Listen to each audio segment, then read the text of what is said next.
The crystal champagne flute in Isabella's hand didn't even tremble. From across the ballroom of her own home, amidst a sea of pastel silks and fawning smiles, she watched her husband, the millionaire magnate Liam Sterling, trace a finger down the bare spine of another woman. This wasn't just any party. It was their baby shower, an event orchestrated to perfection by the famed Marcy Blum associates. The air was thick with the scent of 1,000 white peonies and the cloying sweetness of betrayal. But Isabella wasn't about to cry. She wasn't about to scream.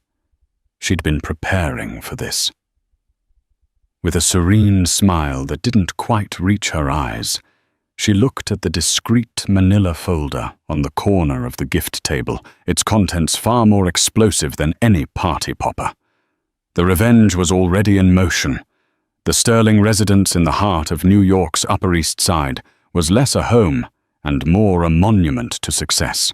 It was a 4-story limestone monolith, hollowed out and redesigned to within an inch of its life by a celebrity architect whose name was only ever whispered in reverent tones.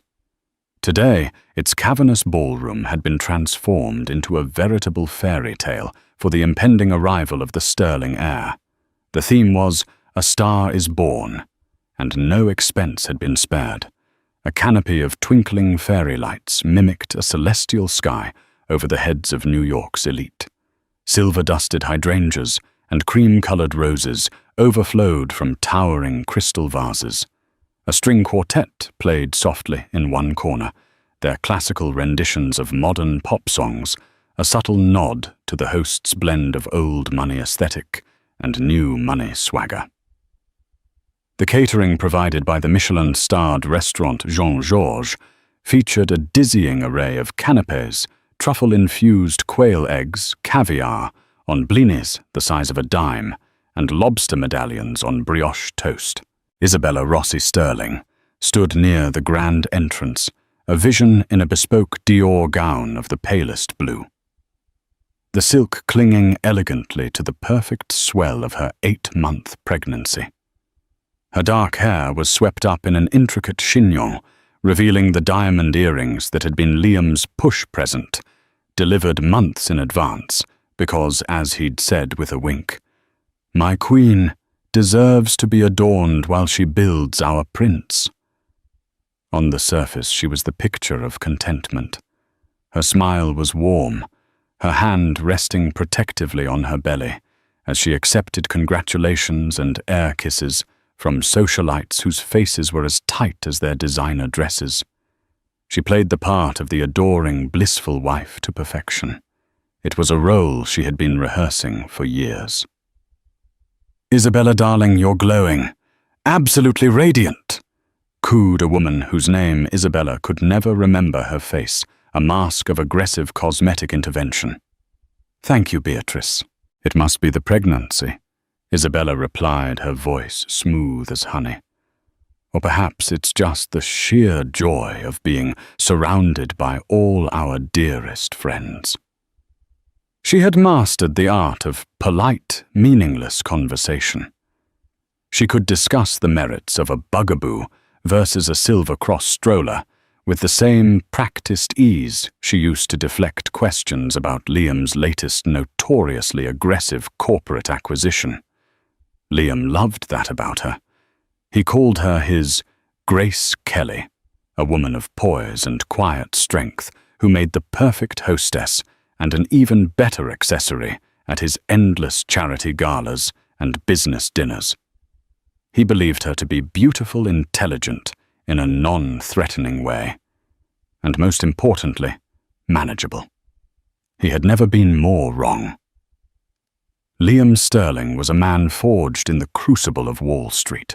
He was sharp, impossibly handsome, in a rugged, wind-swept way, and possessed a charisma that could charm a snake out of its skin, before selling that very skin back to it at a premium. He moved through the party like a shark, a dazzling smile on his face, a firm handshake for the men, and a lingering touch for the women. He was a collector of beautiful things, art cars, companies, and of course, his wife. Isabella had met him 5 years ago. She was a junior art curator fresh out of her master's program, with a passion for Renaissance portraiture and a mind as sharp as a tack. He had been a trustee at the museum where she worked. He'd been captivated by her knowledge and her refusal to be intimidated by his wealth. Their courtship had been a whirlwind of private jet trips to Paris to see the Mona Lisa without the crowd's front-row seats at Milan Fashion Week, and a proposal on a yacht in the Amalfi Coast. He had offered her a world she had only read about in books, a world of unimaginable luxury. In return, he had asked only for her loyalty and her devotion. For a time it was enough. She loved him, or at least she loved the man she believed him to be. The cracks, however, had started to show within the first year of their marriage. They were small at first, a late night at the office that didn't quite add up, a flirtatious text message from a business associate. She accidentally saw the way his eyes would linger on a waitress a second too long. Each time he had a plausible explanation, a silver-tongued excuse that she, blinded by love and the sheer overwhelming force of his personality, had chosen to accept. But Isabella was not a fool. Her father, a quiet, methodical accountant, had taught her one crucial lesson in life. Always audit the books, Bella. People lie, but the numbers never do. And so she had started to audit her life. Not the financial books, Liam had, those locked down tighter than Fort Knox, but the emotional and logistical ones. She began to notice the patterns, the inconsistencies, the quiet betrayals that accumulated like interest on a debt. The decision to have a child had been Liam's. He wanted an heir, a legacy. It's time, Izzy, he'd declared one night, as if deciding on a new stock purchase. For Isabella, it was a more complex calculation. A child would bind her to him, yes, but it would also give her a purpose beyond being Mrs. Sterling. It gave her a reason to fight for a future she could control. And most critically, under the ironclad prenuptial agreement, Liam's lawyers had drafted the birth of a child. Changed everything. The infidelity clause, once a mere financial penalty, would become a weapon of mass destruction. It was a detail she was certain Liam had overlooked in his arrogance. Now, as the party swirled around her, she felt a strange sense of calm. The months of suspicion and quiet evidence-gathering had led to this single, inevitable moment. All she needed was the final, irrefutable proof, a transgression so blatant, so public, that no one could ever accuse her of being the hysterical pregnant wife. And then she saw her. The woman was named Keira Vance. She was the newly minted vice president of marketing at one of Liam's subsidiary tech firms, a company he'd acquired 6 months prior. Isabella knew this because she had made it her business to know everything about her husband's professional life. Keira was everything Isabella was not: blonde, overtly sensual, and radiating an ambition so sharp it was practically a physical presence. She wore a crimson dress that was a slash of defiance in the room of polite pastels. Isabella watched them from across the ballroom, shielded by a large floral arrangement and the chattering mass of their guests. It wasn't the first time she had seen them together. There had been photographs from a business conference in Singapore, a lingering glance at a company dinner. But this was different. This was her home. This was her baby shower. It was a declaration of war on sacred ground. Liam was leaning in close, his hand resting on the small of Keira's back. His thumb was making slow, deliberate circles, a gesture so intimate and proprietary, it made Isabella's stomach clench. He was laughing that deep, booming laugh that had once made her feel safe, but now it sounded like a death knell. Kira tilted her head back, her own laughter a high, tinkling sound that grated on Isabella's nerves. Then Isabella saw it, the move that sealed his fate. Liam's gaze darted around the room, a flicker of feigned caution, before he leaned in and whispered something in Kira's ear. Kira's eyes widened, and she playfully slapped his chest. Then her hand moved to his tie, a custom-made piece from Charvet, and she straightened it with a lingering touch. It was a gesture of ownership. In that moment, in their shared private bubble, amidst a crowd of 100 people, they were the couple, and Isabella was the spectator. But the final damning act was yet to come. As Kira turned to walk away, Liam's eyes followed her, devouring the sight of her in the crimson dress. And as Kira glanced back over her shoulder, she traced a finger down her own spine, mirroring the exact gesture Liam had made to her just moments before. It was a silent, secret acknowledgement, a promise. A cold, hard clarity washed over Isabella, sharpening her senses. The soft music of the string quartet suddenly sounded tinny and false. The scent of the peonies was suffocating. The joy on the faces of her guests seemed grotesque. Her entire world, this carefully constructed gilded cage, felt like a stage set about to collapse. She remembered a conversation from 2 months ago. She'd been feeling unwell, the morning sickness particularly relentless. Liam had been impatient, eager to get to a late-night meeting. "Do you have to go?" she had asked, her voice small. "I'm not feeling great." He had patted her head, a condescending gesture he'd mistaken for affection. "The Sterling Empire doesn't sleep, Izzy. And besides, Kira is presenting the new marketing projections. It's a crucial meeting. I need to be there to support my team." He had kissed her forehead, the scent of his expensive cologne Creed Aventus, already mixed with an anticipatory energy that had nothing to do with marketing projections. She knew now what or who he had been so eager to support. Her hand went to her belly, where their son was kicking a small, insistent life, oblivious to the emotional carnage unfolding around him. For months, she had been a silent archivist of Liam's betrayals. The late-night texts she'd glimpsed on his phone, always deleted by morning.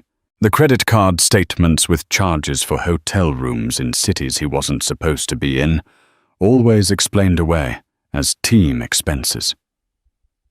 The single earring she'd found in his travel bag, dismissed as a stray from the hotel laundry. Each lie had been a stone, and she had quietly used them to build a fortress around her heart. She had hoped in some small naive part of her soul that the baby would change him, that the reality of becoming a father would anchor him, would make him the man he had pretended to be. Seeing him with Kira in this place on this day was the final brutal confirmation that he was irredeemable. He wasn't just disrespecting her, he was desecrating the idea of their family, before it had even begun. Someone touched her arm, and she turned. It was her best friend, Chloe, a sharp-witted lawyer who had been her maid of honor. Chloe's eyes were narrowed following Isabella's gaze towards Liam. "Don't tell me," Chloe said in a low, furious voice. "Is that the VP from the tech division? The one you told me about?" Isabella's mask of serene composure slipped back into place. She turned to Chloe, a small, enigmatic smile playing on her lips. "Chloe, would you be a dear and fetch me the manila folder from the gift table, the one from my lawyers? I believe it's time for me to sign some paperwork." Chloe's eyes widened, a flicker of understanding dawning in them. "Bella, are you sure? Here now?" "Oh, absolutely," Isabella said, her voice dropping to a whisper, cold and clear as ice. He wanted a spectacle to celebrate his legacy. It's only fitting he gets one he'll never forget. The revenge papers, as Isabella privately called them, were not a product of sudden hysterical anger. They were the culmination of a year of meticulous planning, a masterpiece of legal strategy born from heartbreak and forged in cold, calculated reason. Their official title was the Second Addendum to the prenuptial agreement of Liam Sterling and Isabella Rossi Sterling, and they were a work of art. The seed had been planted 18 months ago, long before the pregnancy. Liam had come home from a business trip to Hong Kong, buzzing with success. In his luggage, tucked into the pocket of a suit jacket, Isabella had found a receipt from a high-end jewelry store, a store that did not exist on his official itinerary. The purchase was for a pair of diamond earrings. They were not for her. She never saw them, and he never mentioned them. That small piece of paper was the first crack in her denial. It was then she'd sought out Julian Thorne, a senior partner at Wachtell, Lipton, Rosen & Katz, a law firm known not for splashy divorces, but for executing complex, high-stakes corporate litigation with surgical precision. She hadn't wanted a divorce lawyer. She'd wanted a killer. Julian, a man in his late 60s, with eyes that had seen the downfall of titans, had been intrigued by her. He had listened patiently in his sound-proofed, wood-paneled office overlooking Central Park as she laid out her situation. She wasn't a weeping wife. She was a client with a problem that required a strategic solution.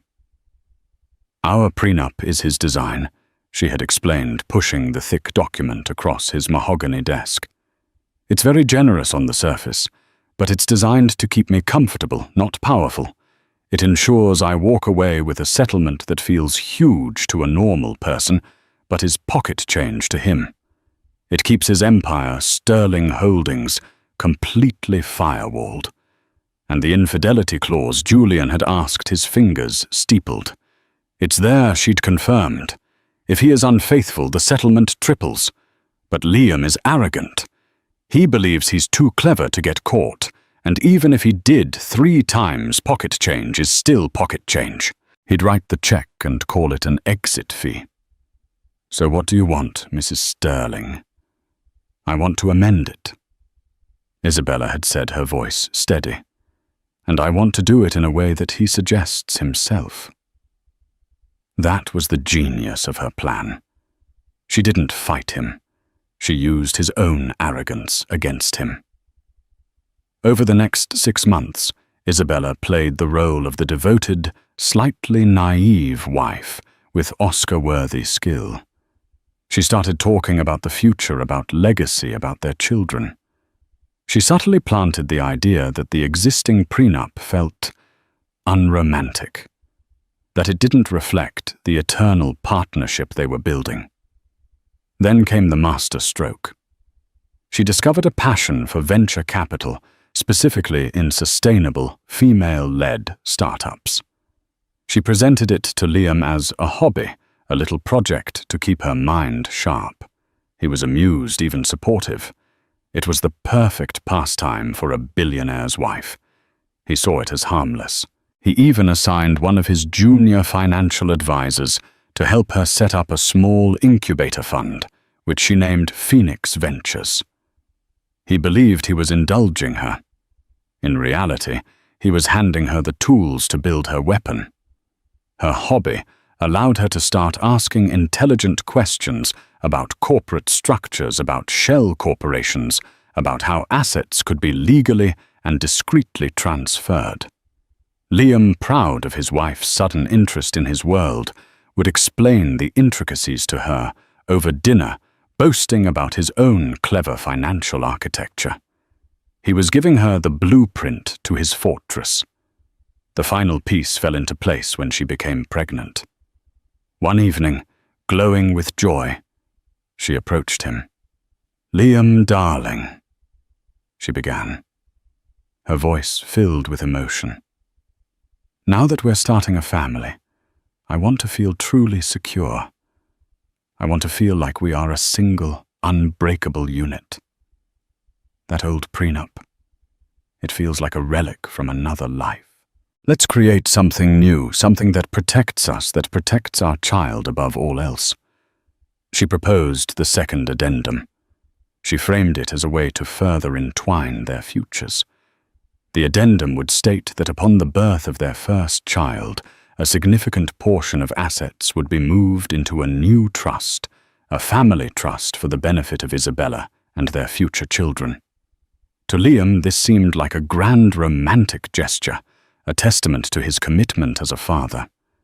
His lawyers, of course, reviewed it, but Isabella and Julian had buried the true venom in plain sight, hidden within complex legalese that hinged on one specific clause, Clause 11b, the moral turpitude and breach of covenant clause.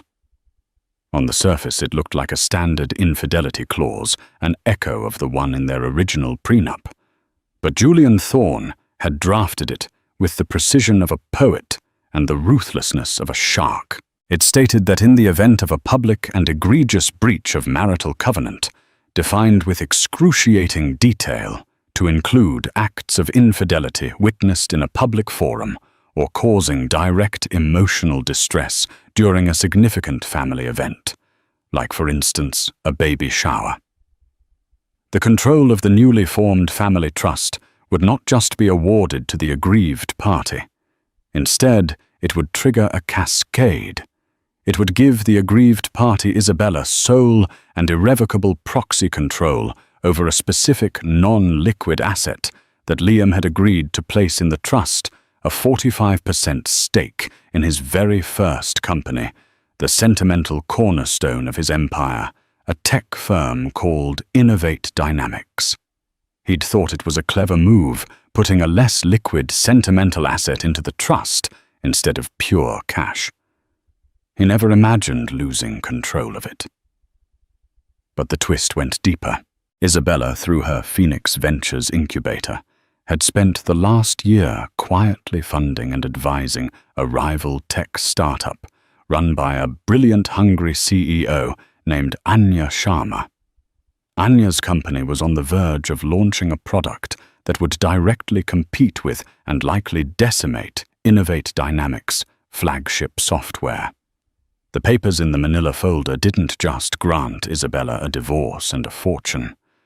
They gave her the power to hand a controlling interest in her husband's beloved first company to his greatest competitor. It wasn't just revenge.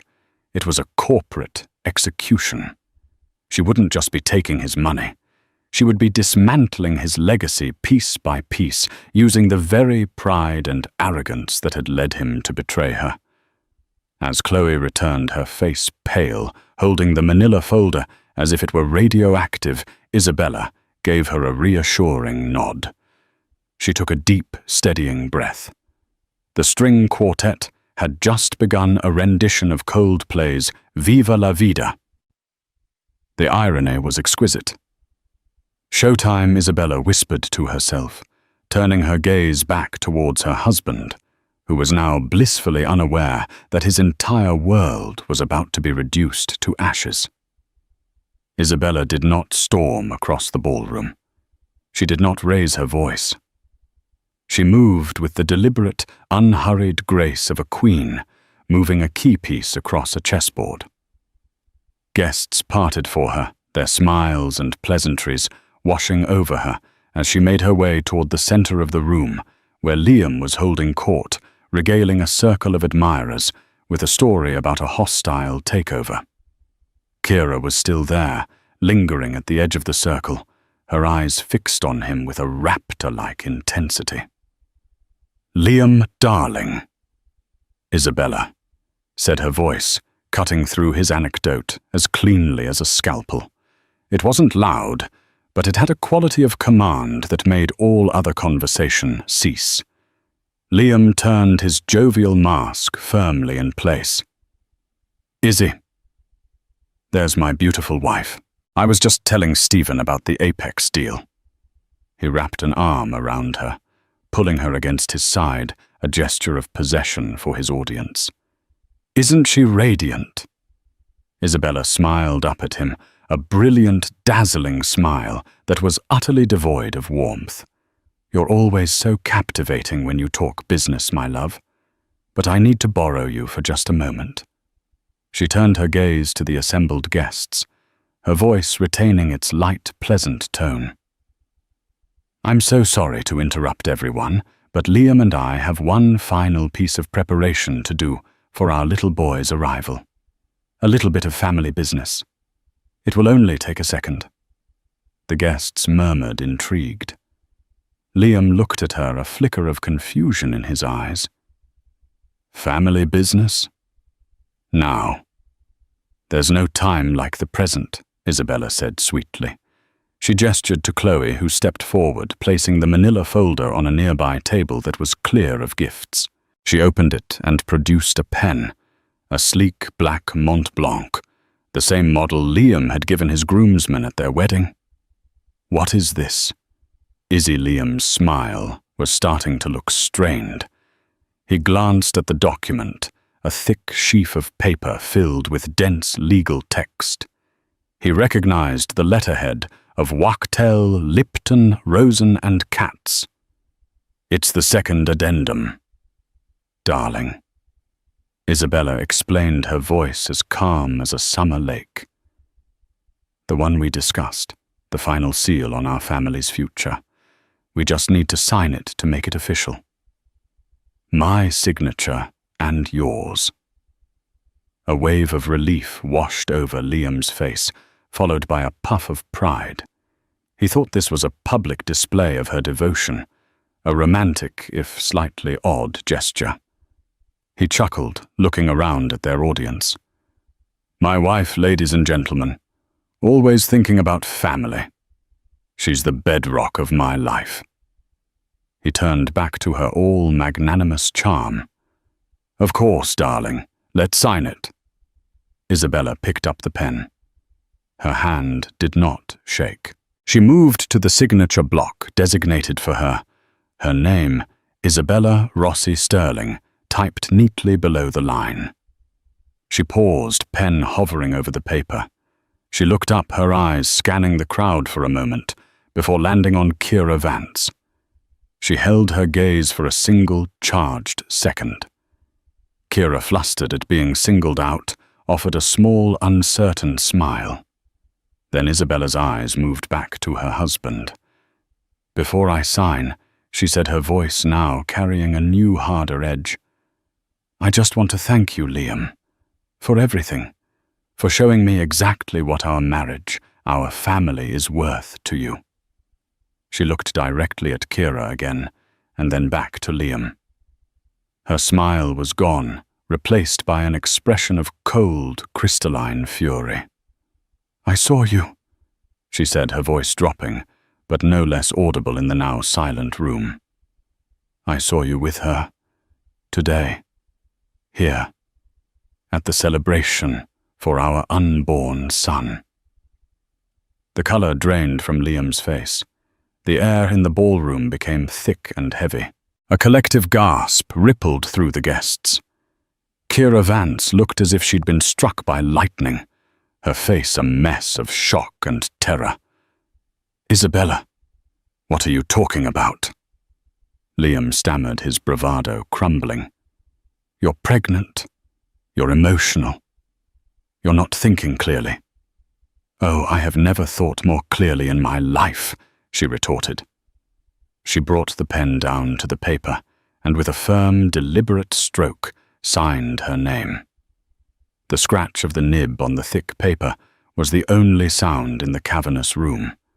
She pushed the document and the pen across the table to him. "Your turn, Liam." He stared at her, then at the paper, then back at her. His mind was racing, trying to catch up. "This is insane. You're making a scene." "No," Isabella corrected him. "I am ending one. You see this addendum we worked on together, the one you were so proud of? You should have had your lawyers read Clause 11b a little more closely. It's the moral turpitude clause. It defines a public and egregious breach of marital covenant. Like, for instance, a husband inappropriately touching a subordinate at his own baby shower in full view of his pregnant wife. Liam's jaw went slack.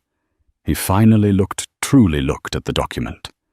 His eyes darted over the text, his brain struggling to process the implications. "Sign it." "Liam." Isabella commanded, her voice like steel. "Or don't. It doesn't matter. Your actions have already triggered the clause." My signature was the final key in the lock. The family trust is now active, and its primary asset. Your beloved Innovate Dynamics is under my sole proxy control. This document is just your acknowledgement of that fact. A formality, if you will. She paused, letting the weight of her words settle upon him. "I believe a Ms. Anya Sharma will be in touch with you on Monday to discuss the transition of your board seat. I've heard she has some very disruptive plans for the company." She allowed herself a small, cruel smile. "I'd call it a hostile takeover. Something you're familiar with."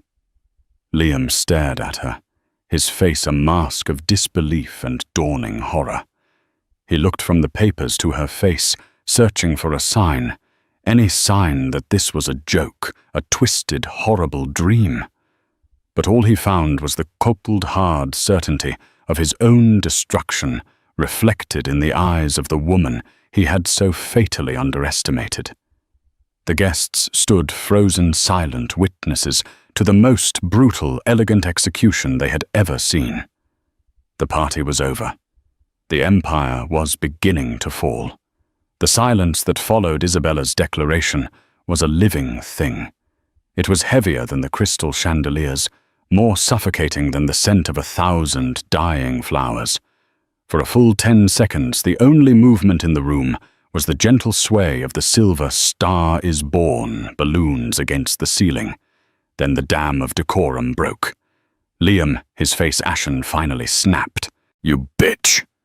He snarled, the words low and venomous, a stark contrast to his public persona. "You scheming, manipulative bitch!" He lunged for the papers on the table, his intention to rip them to shreds, to physically destroy the evidence of his ruin. But Chloe, ever the vigilant lawyer, was faster. She snatched the folder, clutching it to her chest like a shield.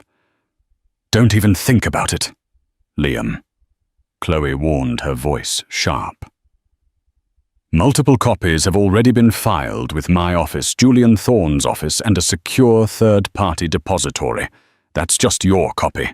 Destroying it would be nothing more than a childish tantrum." Liam's fury redirected itself. His wild eyes scanned the crowd of frozen faces, his so-called friends and associates, who were now staring at him with a mixture of pity, morbid fascination, and in the eyes of his rivals, barely concealed glee. He had been rendered powerless, stripped bare in the center of his own universe. His gaze landed on Kira Vance. She was trying to shrink into the background, her crimson dress now a beacon of her shame. "You," Liam roared, pointing a trembling finger at her. "You did this, you and your ambition. You're fired. Get out of my sight." Kira flinched, as if physically struck. Tears streamed down her face, ruining her perfect makeup. Without a word, she turned and fled a humiliated scarlet streak, pushing through the stunned crowd and out of the ballroom. She was the first casualty, a pawn sacrificed in a game she didn't even know she was playing. Isabella watched her go, with a detached sense of pity. Kira was just a symptom of the disease, not the cause. The cause was standing right in front of her, breathing heavily, his multi-thousand-dollar suit suddenly looking like a costume on a man who had lost his soul. "How could you?" he finally whispered, his voice cracking. "Isabella, our son?" "Do not," she cut him off, her voice dropping to a dangerously quiet level. "Use our son as a shield for your depravity. I did this for our son, to ensure he will be raised by a mother who values integrity and self-respect, not by a father who sees his family as just another part of his portfolio. She turned away from him, then a dismissal more profound than any insult. She addressed the horrified guests, her composure absolute. "I apologize that our celebration has been cut short," she announced, her voice ringing with regal authority. "Please feel free to enjoy the food and drink. The staff has been instructed to assist you. My son and I will be departing now." With Chloe as her flank, Isabella began to walk towards the grand staircase. It was the longest walk of her life. The whispers started almost immediately, a rising tide of speculation and judgment. Can you believe the nerve? He had it coming, everyone knew. To do it here, at the baby shower, it's legendary. That's what he gets for thinking with his... Her dress is Dior, you know. The comments, the stares, the shifting allegiances, none of it touched her. She was in a bubble of pure, cold resolve.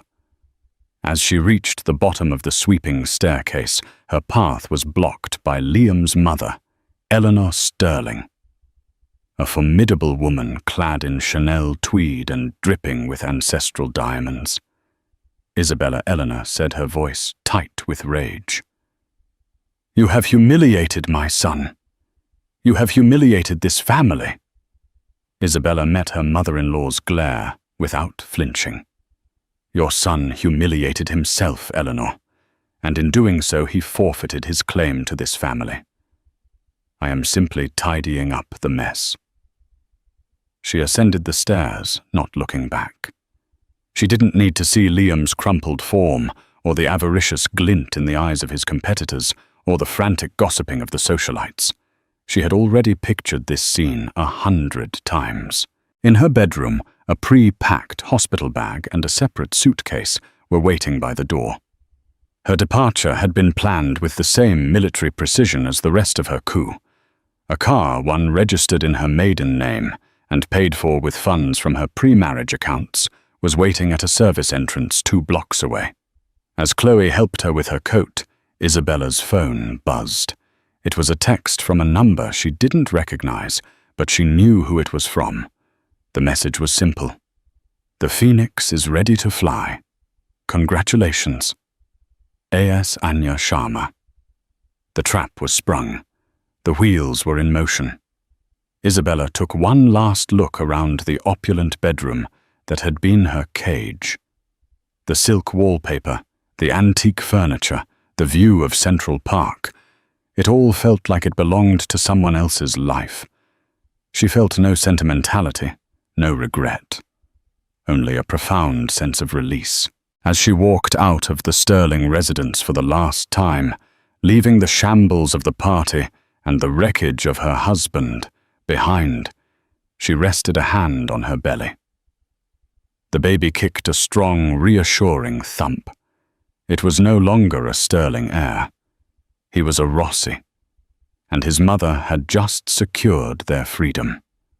The war was won, but the new world had yet to be built. The Monday that followed the baby shower was a day of reckoning on Wall Street. The whispers from the party had solidified into rumors, and by the time the opening bell rang, the rumors had become a full-blown financial earthquake.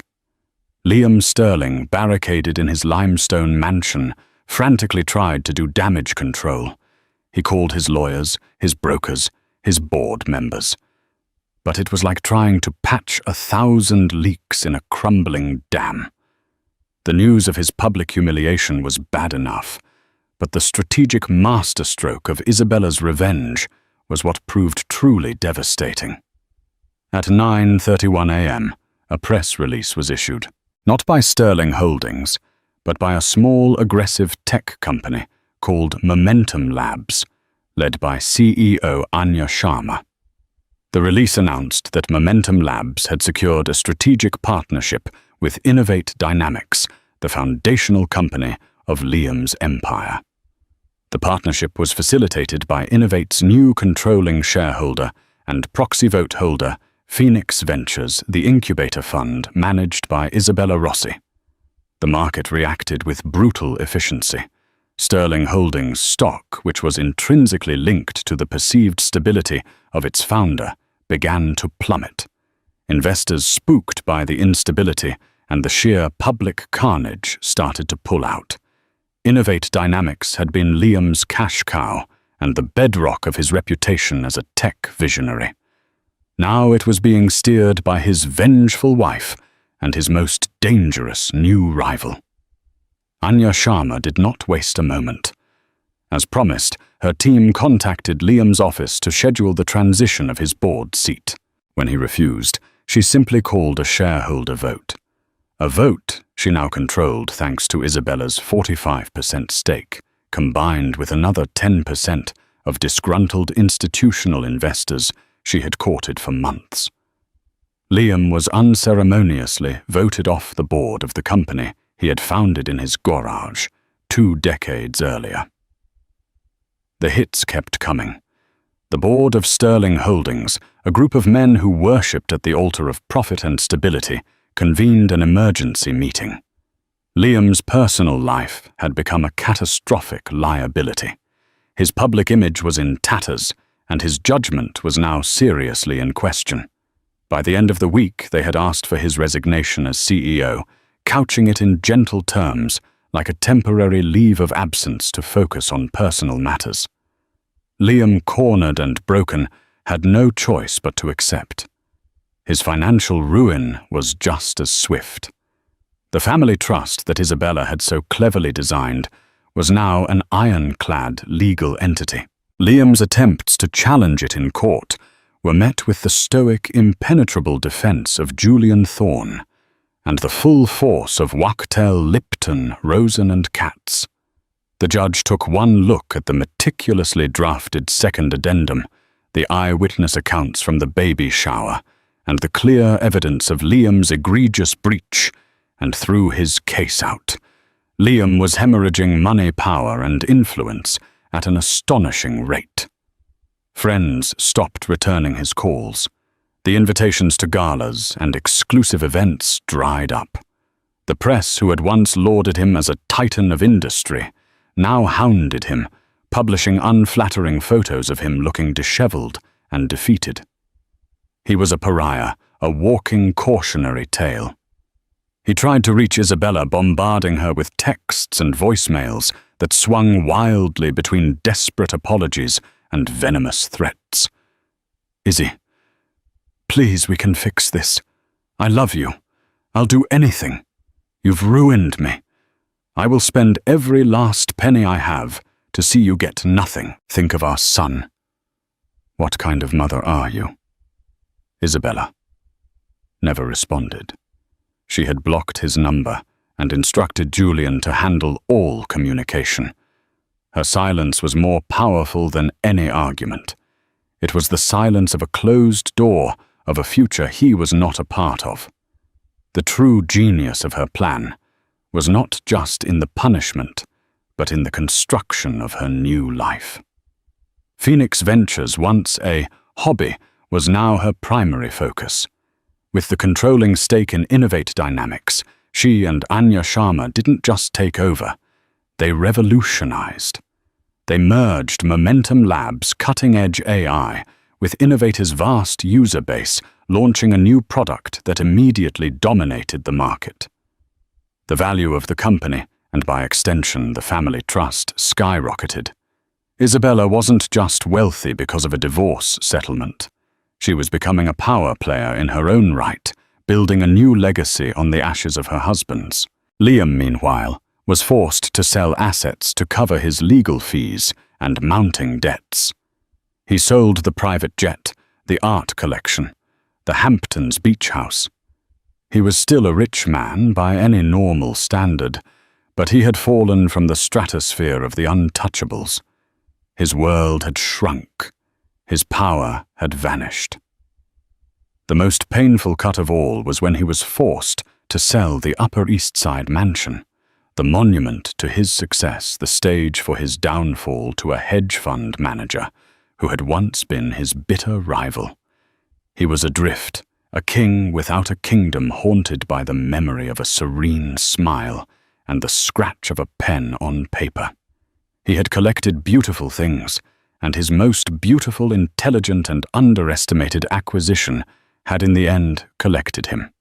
4 months after the cataclysmic baby shower in the gentle embrace of early autumn, Isabella gave birth to a son.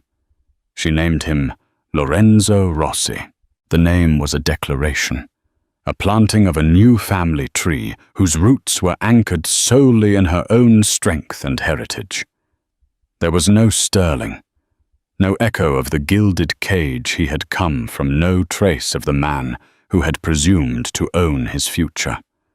Lorenzo was her blood, her purpose, a new beginning forged in the crucible of betrayal. Their world was now a sprawling, sun-drenched estate in Greenwich, Connecticut, a place chosen for its privacy and its profound sense of peace. The house was a masterpiece of modern architecture, with vast panes of glass that erased the boundaries between the indoors and the serene landscape outside. Polished concrete floors were warmed by soft cream-colored rugs, and the walls were adorned not with the pompous old masters Liam had collected, but with vibrant, challenging works by contemporary female artists she had discovered through Phoenix Ventures. It was a home built for life, for laughter, for the quiet padding of bare feet. A stark, deliberate antithesis to the oppressive museum-like grandeur of the Sterling mansion. Isabella's life had been utterly remade. Her days were a symphony of contrasts, a blend of the powerful and the maternal that she conducted with newfound grace. Mornings were for Lorenzo for the scent of his skin, the warmth of his small body against hers, for whispered songs and the simple heart-stopping miracle of his first smiles. Afternoons were for the empire she was building. From a state-of-the-art office that overlooked a forest of birch trees, she ran Phoenix Ventures. Chloe, having gleefully resigned from her corporate law firm, was now her fiercely loyal in-house counsel. Anya Sharma, the brilliant CEO she had backed, was her strategic partner and a close confidant. Together, they were a formidable force, their names spoken with a mixture of awe and intimidation in the tech and venture capital worlds. Isabella Rossi was no longer a beautiful footnote in the story of a powerful man. She was the headline. When Forbes published a feature on her, the title was "The Phoenix of Venture Capital: How Isabella Rossi is Building a Different Kind of Empire." The scandalous details of her divorce were mentioned, of course, but only as the prologue to her real story, the catalyst for her meteoric rise. One crisp October afternoon, the air tasting of apples and wood smoke, she was pushing Lorenzo in his stroller along a gravel path that wound through her property. The trees were ablaze in fiery shades of crimson and gold, and the sky was a piercing, cloudless blue. Lorenzo was sleeping, his tiny chest rising and falling in a rhythm that calmed her own soul. It was in this moment of perfect tranquility that the world she had left behind decided to intrude. Her phone buzzed with the call from her head of security, a stoic ex-Secret Service agent named Marcus. "Ma'am," he said, his voice calm and professional. "A car is at the front gate. The driver is Liam Sterling. He is alone and is asking to see you." Isabella's hand tightened on the handle of the stroller. For a fleeting second, the peaceful scene around her wavered, the cold shadow of her past threatening to chill the autumn air. Her first instinct was a sharp, protective no. She had built these walls, both physical and emotional, for a reason. But then she reconsidered.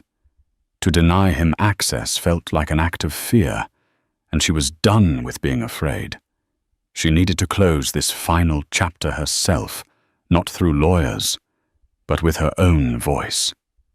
She needed him to see unequivocally that he held no more power over her. Let him through the gate. Marcus, she instructed, her voice steady. Have him wait for me on the back terrace. And stay close by, please. She took a deep, centering breath, then slowly pushed the stroller toward the house. She would face him on her own ground, surrounded by the life she had built. The man who stood waiting for her on the sprawling stone terrace looked like a poorly rendered facsimile of Liam Sterling. The bespoke suit hung on a frame that had lost its arrogant posture, replaced now by the weary slump of defeat. His tan was gone. His face was gaunt and pale, and the charismatic fire that had once burned in his eyes had been extinguished, leaving behind only the cold grey ash of regret. Isabella. He began, his voice raspy, as if it hadn't been used for some time. He gestured vaguely at the stunning view of the lake. You look well. I am well, Liam, she replied, her tone neutral. She positioned the stroller beside her, a silent, protective barrier. She did not invite him to sit. He shifted his weight, stuffing his hands into the pockets of his trousers, in a gesture that seemed startlingly boyish and uncertain. I came to see him, he said, his eyes darting towards the pram. The baby. His name is Lorenzo. Isabella, corrected him, her voice holding a new edge of ice. And no, that is not a privilege you have earned. A flicker of the old entitled Liam sparked in his eyes. He's my son, Isabella. I have rights. You have the rights that my lawyers have meticulously outlined for you in the custody agreement you signed. She retorted, her voice remaining unnervingly calm. A supervised visit for 1 hour once a month in a designated neutral location, beginning when he is 1 year old. You will not be a father to him in any meaningful sense of the word. You will be a visitor, an appointment in his calendar. You have no one to blame for that, but the man you chose to be.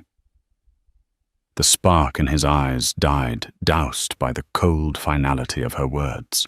He seemed to shrink before her. Izzy, please, he whispered, his voice cracking. I know I was a fool, a damned arrogant fool. I think about that day about you. I think about it every single minute. You didn't have to do it like that. You could have just left me, taken the settlement. You didn't have to destroy me. You didn't have to burn it all down. Isabella looked at him, then truly looked at him, and what she felt was not the satisfying rush of victory, but a wave of profound and desolate pity. He still didn't get it. He never would. He saw the world only through the lens of his own ego, his own gains and losses. You think this was about destroying you? She asked, her voice soft now, but carrying more weight than any shout. Liam, you were never the objective. You were the obstacle.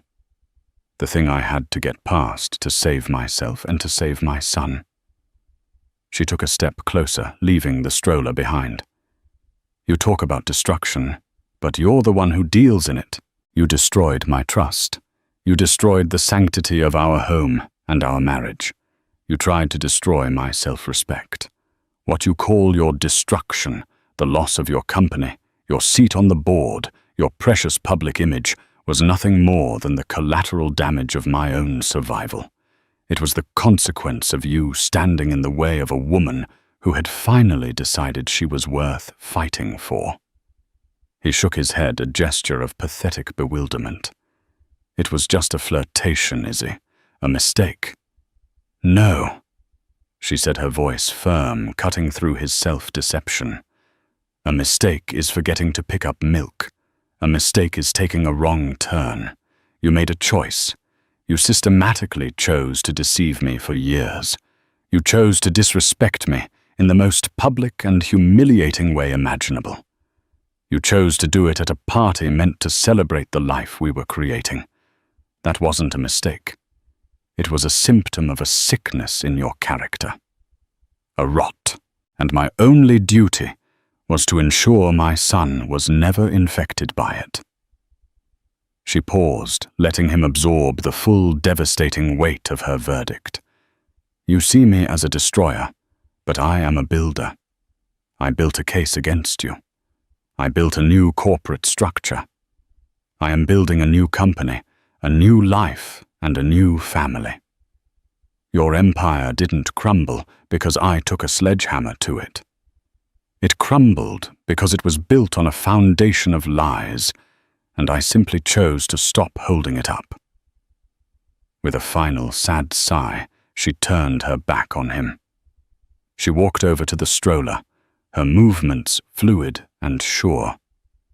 Lorenzo was beginning to stir his tiny fists, batting at the air.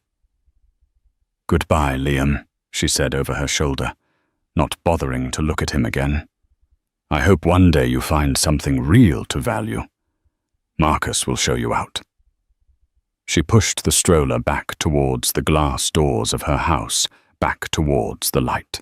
She didn't need to look back to know he was still standing there. A solitary, diminished figure against the backdrop of a world that no longer belonged to him. He was a relic, a ghost haunting the ruins of a life he himself had incinerated with his arrogance. Inside, Isabella lifted Lorenzo from his pram, holding him close and breathing in his sweet, milky scent. He gurgled a happy, contented sound that filled the silent spaces of her heart. The war was over. The rage had cooled, leaving behind not bitterness, but a clean, hard-earned peace. She was no longer Mrs. Sterling. She was Isabella Rossi, a mother, a CEO, the architect of her own salvation, a phoenix who had not just risen from the ashes, but had discovered that she could build a far better, brighter world without ever having to look back at the fire. Isabella's story is a chilling reminder that the quietest person in the room is often the most powerful. She didn't just walk away with a settlement. She rewrote her entire future and took back every ounce of power and self-respect he tried to steal from her soul. Her revenge wasn't just about payback. It was about reclamation. She built an empire from the ashes of betrayal, proving that the best revenge is not just living well, but becoming a force that can never be underestimated again. What did you think of her ultimate power move? Was it a calculated masterpiece of justified karma, or a step too far? Let us know your thoughts in the comments below. If you love unforgettable stories of epic drama and sweet, sweet justice, make sure to hit that like button. Share this video with someone who needs a dose of empowerment, and subscribe to our channel for more tales of triumph. Don't miss what we have coming next.